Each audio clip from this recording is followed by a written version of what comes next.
Les había dicho de hace varios días estos temas que están surgiendo a propósito de un proyecto de norma para reglamentar varias cosas, como por ejemplo el himno nacional y plantear que se debe pasar obligatoriamente en los programas 2 veces al día, o regular el uso de los símbolos patrios, y está también el tema de la compra de armamento y de aviones de guerra.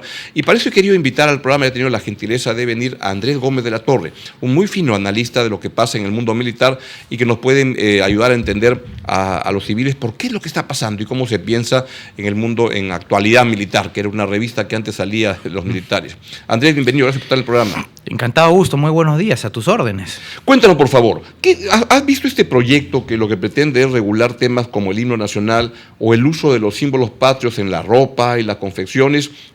¿Nos puedes explicar cómo lo percibes? ¿Cuál es tu opinión de eso?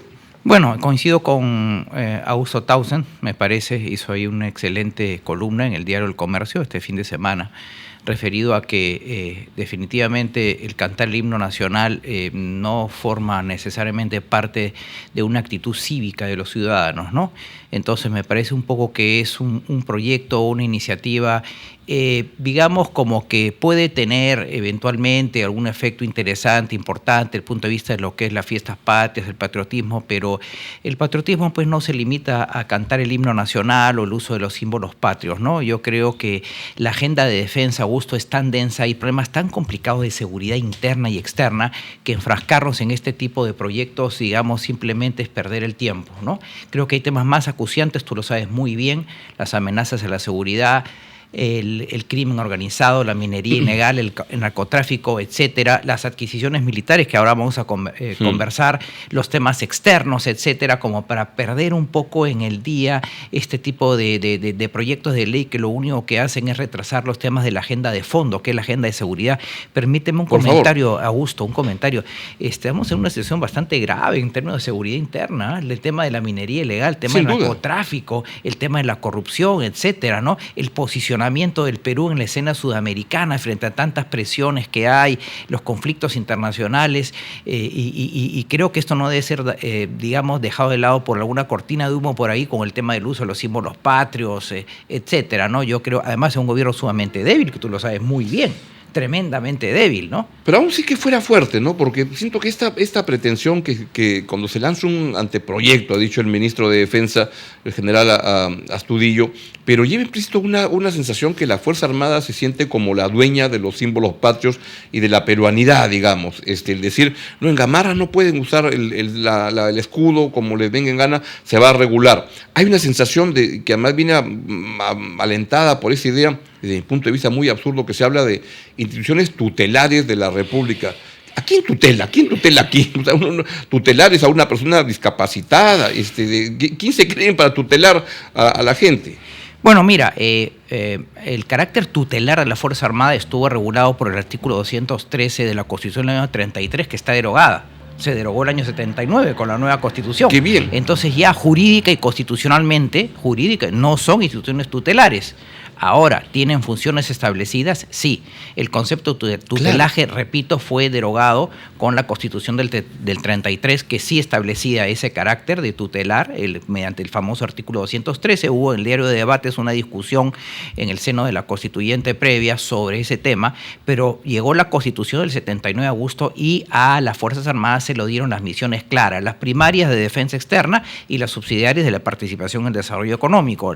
Las Fuerzas Armadas no son instituciones tutelares desde el punto de vista constitucional. Ahora que sociológicamente sean instituciones que han contribuido naturalmente a la seguridad, al desarrollo, etcétera, que han sido parte del estamento y de la historia institucional del Perú desde la Constitución histórica, por supuesto, estamos de acuerdo, sí, ¿no?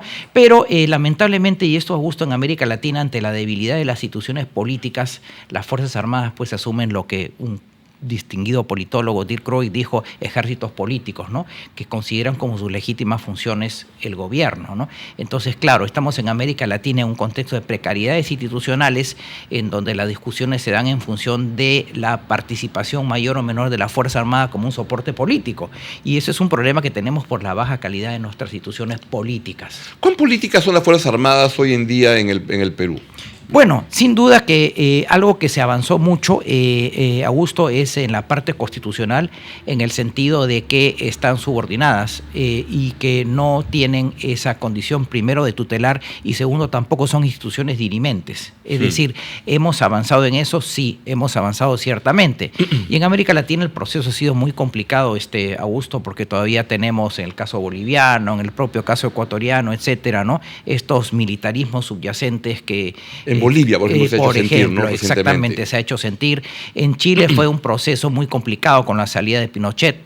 También los gobiernos de la concertación tuvieron que hacer una suerte de transición medio pactada. En Argentina ya se subordinaron. Una democracia limitada donde Pinochet seguía nombrando senadores. Así es, era senador, los famosos, exacto, los famosos anclajes constitucionales que deja Pinochet con su constitución del año 80, y él era senador vitalicio, y el sistema de senadores designados que lo corrigen luego después, pero ciertamente ante la debilidad de nuestros partidos, de nuestras instituciones políticas, es un terreno pues muy fértil para lo que se llama la participación de los militares en la política, que es una discusión muy antigua en América Latina. Y lo que tenemos hoy día, Augusto, es justamente, y el tema más interesante ahora, es la recuperación operativa y las compras. Es a lo que te quiero llevar. Exacto. Pero antes de eso, para poder resolver, no sé si comparte este punto de vista, que la Fuerza Armada no tiene ninguna intención de meterse en la vida política, muy curada por lo que ocurrió con la generación previa, que acabó metida en tremendos zafarranchos y fueron a la cárcel. Correcto. Y que han dicho, ahora ya no nos queremos meter, y eso se demostró en el caso de Pedro Castillo, sí, y en varias oportunidades donde han dicho, ya no vamos a meternos, y es una gran cosa que hay en el país, ¿no? Sí, sin duda que... Una Fuerza Armada muy convencida de su papel muy correcto, en la Constitución y apegada a eso. Y en la sujeción al Estado de Derecho, a la Constitución. Y eso es estimulante para un país que ha tenido un récord de golpes de Estado, de participaciones militares y del llamado caudillismo militar. Y la Constitución histórica, desde 1823, estableció claramente las funciones de defensa externa y participación en el orden interno. La novedad constitucional, el 79, fue que se les dio un espacio muy importante en la participación en el desarrollo socioeconómico. Y eso no es definitivamente ninguna participación, o no debe interpretarse como una injerencia política, ni un actor dirimencial, que ante una crisis política, digamos, ¿no? ¿Qué es lo que sucedió? Fíjate, todavía en el Ecuador, con Correa el 30 de septiembre, el 30S del 2010, cuando todavía el ejército ecuatoriano, digamos, la opinión del ejército en la crisis iba a ser, digamos, prácticamente dirimente, ¿no? Entonces, eso felizmente se está temperando en América Latina. O, por ejemplo, cuando Martín Vizcarra anuncia la disolución del Congreso y saca una fotito, sí, ¿no? esa él foto sentado fue en la mesa con el comando conjunto y con sí, todo, uno dice, mira en qué lado están las bayonetas. Esa foto, desde mi punto de vista, es desafortunada. Claro. No debió. Porque finalmente él es el que estaba politizando. Claro. Y lamentablemente, Augusto, fíjate, un tema muy interesante que me lleva es que en no pocas oportunidades, como el golpe del 73, muchos civiles tocan los cuarteles. Es lo que ha dicho la Fuerza Armada muchas veces. Estimulan un golpe de Estado. Y recuerda que cuando hubo el golpe de Pinochet era la derecha extrema que sostenía que ya el gobierno de Allende, que es verdad que era un desastre, nadie lo duda, la Fuerza Armada tenía que intervenir. Y entonces, claro, ahí pasa eso a la inversa, que son también los sectores políticos que soliviantan al estamento militar para una intervención. Y eso también debe descartarse totalmente. Totalmente. Veamos el tema de inseguridad, que has centrado bien de decir que es el gran tema. Y ahí lo que te quería plantear para que puedas entrar es, siento yo que la presidenta, has dicho también que Boluarte es muy débil, es un gobierno muy débil. Totalmente. Y entonces es la piñata perfecta para todos. Entonces todos buscan sacarle algo, los congresistas buscan sacarle preventas por aquí y por allá, el transporte informal, que extiendan su informalidad para siempre, los mineros ilegales, que su reinfo se extienda para toda la vida. Y ahí añado a otro sector, y te lo planteo, no sé si, que estoy seguro que de repente no vas a compartir eso, pero... Y es que la Fuerza Armada dice, caray, la presidenta está débil, entonces, pero señora presidenta, usted requiere unos chalecos que la cuiden. Eso sí, la factura es 3.500 millones de dólares en aviones, que queremos comprar aviones de guerra, y ahí te llevo al tema, y yo me pregunto el tema es la minería ilegal, es el crimen organizado. ¿Con aviones de guerra los vamos a combatir o es mejor con comisarías, tanques, inteligencia y otras herramientas? Para comenzar, Augusto, es cierto lo que tú dices, en parte es cierto, es verdad, que ante un gobierno débil obviamente siempre hay negociaciones, siempre hay cooptaciones, quién saca, como tú dices, el mejor partido. Pero no es menos cierto, Augusto, que lamentablemente hemos perdido muchas capacidades operativas en la Fuerza Armada. Danos números o algo que nos puedas entender. Mira, eso. en general... Que el armamento que tiene la Fuerza Armada, el equipamiento general, así es, no se ha renovado y se ha ido deteriorando. No se ha renovado. Por ejemplo, los aviones Mirage 2000, que todavía vuelan en cantidad de 11, llegaron al Perú a fines del año 86. Fueron sujetos a una pequeña modificación, modernización, el 2010, 2011 por ahí, y realmente tienen ya, te repito, comenzaron volando en condición de nuevos, exactamente vinieron en diciembre del 86, estamos al 2025. Y a mí, Alejandro Toledo me contó una anécdota que cuando se firmó este acuerdo, el pacto de democrático en América Latina, estaba Colin Powell justamente en el Perú, correcto. El día que se produce el atentado de las Torres Gemelas. Fue la Carta Democrática Interamericana, estaba el general Powell. Y que le dice, tengo que salir en este momento, y le pide al presidente Toledo, necesito que me acompañen aviones de guerra para poder salir hasta que vienen los Estados Unidos. Y Toledo me dice, lo que no sabía es que esos aviones volaban y se caían. Mira, justamente en la recuperación de la capacidad operativa era algo necesario, sí, por supuesto. No tanto para que el Perú se prepare para una guerra, sino para tener una capacidad de operación mínima que la hemos perdido por una serie de circunstancias, por la corrupción, por la desidia de los gobiernos, por la falta de presupuesto, etcétera. En general, en América Latina hay una baja de los presupuestos militares. Argentina es el gran ejemplo, Ecuador mismo, y son países que están procediendo con los limitados recursos que tienen a recuperar, Colombia, a recuperar sus capacidades operativas. Entonces, como tema general, para empezar, Augusto, sí es verdad que hay un retraso. Ahora... Sin duda lo hay. Sin duda lo hay. Es el momento, tenemos la plata, hay conflictos en América Latina de comprar aviones de guerra. Por otro lado, Augusto, justamente es cierto, es verdad que las hipótesis de conflicto no son desde el 85, 86, 90. Claro. Con Ecuador hemos solucionado el año 98 los temas de demarcatorios pendientes y el 2010, 2011 la frontera marítima, y con Chile también. Así es. Pero a pesar que efectivamente tenemos un ambiente mucho más distendido, que no es el de los 80,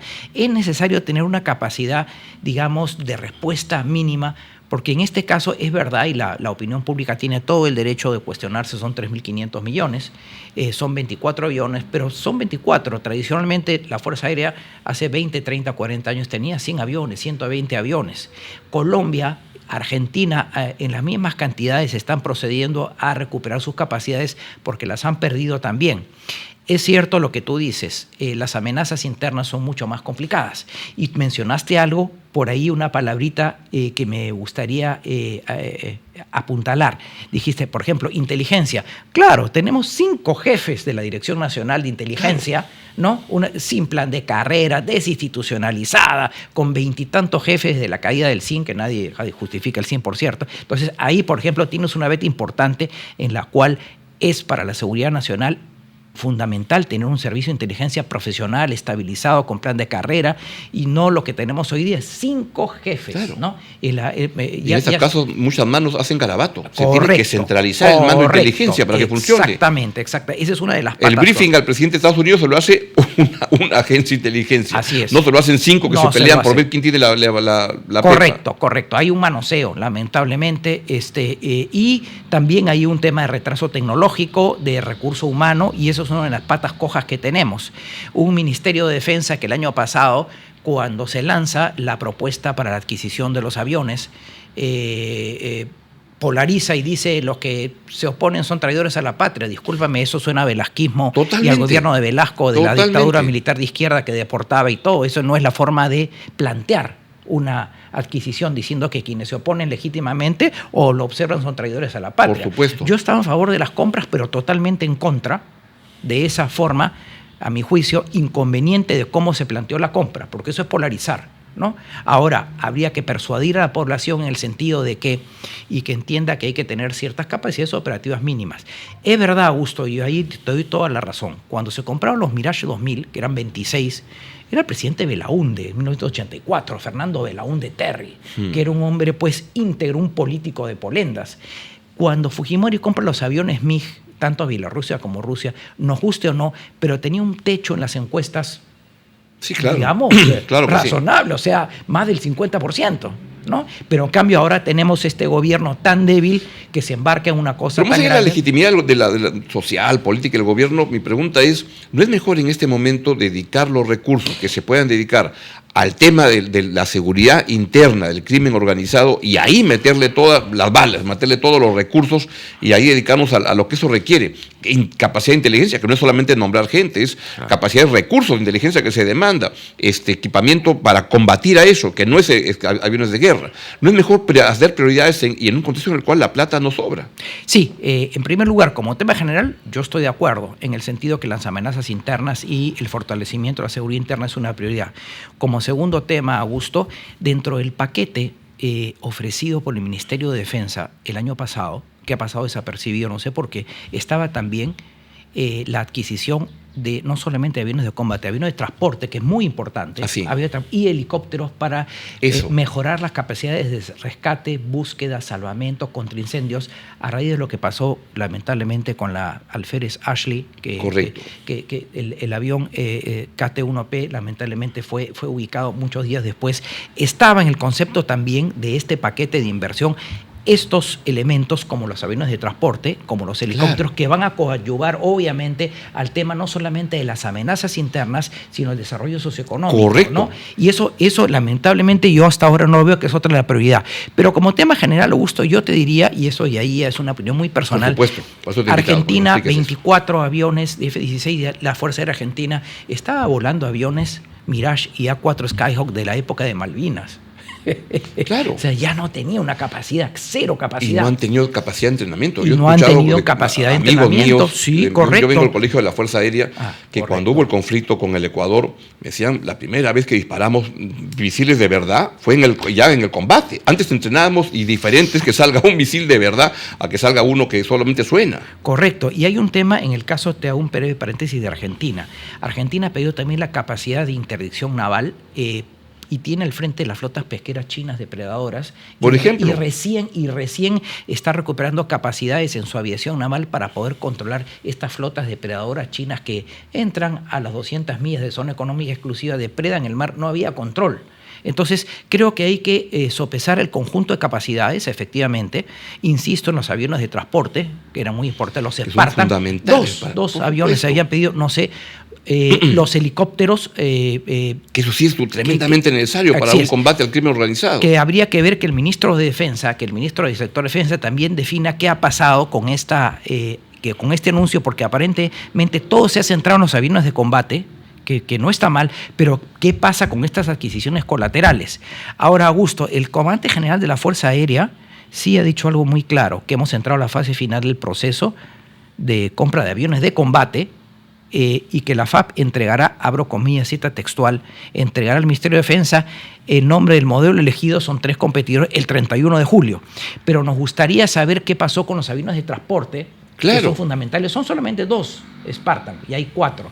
Y los helicópteros también, es un paquete que eso sí va a coadyuvar directamente a lo que tú expresas: desarrollo económico, incendios forestales, participación en cualquier emergencia o desastre natural, etcétera. Claro, ¿no? Para eso es fundamental. Exacto. ¿Y por qué no hay finalmente, Andrés, un espacio para que se pueda discutir? Porque los temas de compra de militar no es un tema de solamente de espacio militar. No, hay expertos y la sociedad civil, con gente como tú, tienen que participar ahí, como ocurre en cualquier democracia. Sin duda, el tema de la seguridad nacional y el tema de la inteligencia no es una actividad secreta, es una actividad con secretos, y definitivamente hay una serie de discusiones que tienen que ser elevadas con la mayor altura en el debate público, porque son temas ciertamente de interés nacional, más una compra de estas características.